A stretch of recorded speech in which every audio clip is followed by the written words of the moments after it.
Savez-vous comment diagnostiquer et résoudre les problèmes de connectivité sur vos équipements réseau? Dans ce cours, nous allons explorer des outils essentiels de dépannage comme IP-SLA, Ping, Traceroute et Telnet. Vous apprendrez à configurer IP-SLA pour surveiller les performances du réseau, à utiliser Ping et Traceroute pour identifier les problèmes de connectivité et à vous connecter à des équipements réseau avec Telnet. Restez bien avec moi jusqu'à la fin pour améliorer vos compétences en gestion et dépannage réseau.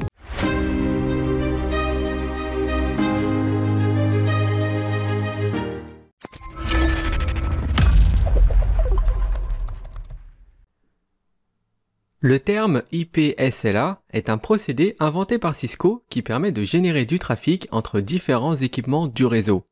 L'intérêt de ce système est de pouvoir surveiller les performances du réseau entre commutateurs et routeurs ou bien vers un autre IP. Dans un réseau, la qualité d'un bout à l'autre se mesure par plusieurs indicateurs. On a le temps de latence, la gig, le pourcentage de paquets perdus et le temps de réponse. Pour que la fonction IP-SLA fonctionne correctement, il faut au moins un équipement Cisco qui porte le rôle de master et un autre équipement qui aura le rôle de l'esclave. Le maître va générer du trafic entre lui et les différents esclaves. Il est possible de tester la disponibilité d'un service, d'une ressource, du réseau ou bien de la qualité des échanges VoIP. Comme exemple, on va partir sur cette topologie. Si on fait un ping du PC1 vers le serveur à l'autre bout, on remarque très souvent que le premier ping ne passe pas. Eh bien c'est parce que le cache ARP n'a pas été construit. Si on régénère un ping juste après, on devrait avoir cette fois-ci un taux de réussite de 5 sur 5.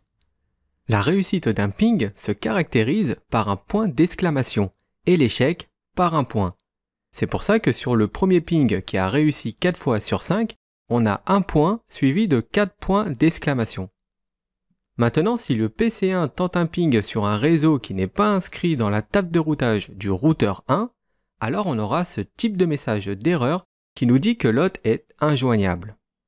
Ce type d'erreur se caractérise par la lettre U. Pour aller plus loin que la commande ping, on va configurer un IP-SLA sur le routeur 1 pour tester le serveur 1. La commande IP-SLA permet de rentrer dans sa configuration. La commande ICMP echo permet de spécifier l'IP que l'on souhaite tester. Ici, ce sera donc l'IP du serveur. En dessous, on lui indique de faire des tests toutes les 10 secondes. Par défaut, c'est configuré sur 60 secondes et on peut aller jusqu'à plus de 10 000 heures. Ensuite, on sort avec un exit. Et il ne nous reste plus qu'à lancer le test immédiatement avec une programmation en continu avec la commande IP-SLA schedule. Le mot life forever signifie que le test ne s'arrêtera jamais et le start time now est pour le démarrer immédiatement. La commande show IP-SLA configuration permet de vérifier la configuration des différentes SLA qu'il pourrait y avoir de configurées sur le routeur.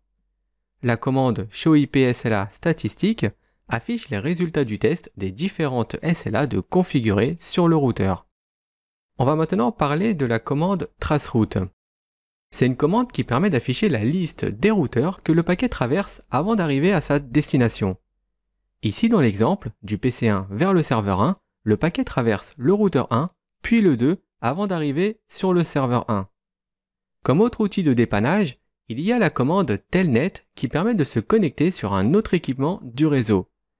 Ici, le PC1 arrive bien à se connecter au serveur après avoir rentré son mot de passe. On va terminer cette leçon par la commande show ARP qui permet d'afficher la table ARP d'un équipement réseau. Ici, on voit l'adresse MAC de l'interface 00 du switch qui est rattachée à l'IP 10.10.1.1. Il s'agit de la passerelle par défaut qui correspond à l'IP de l'interface du prochain routeur, celui de R1.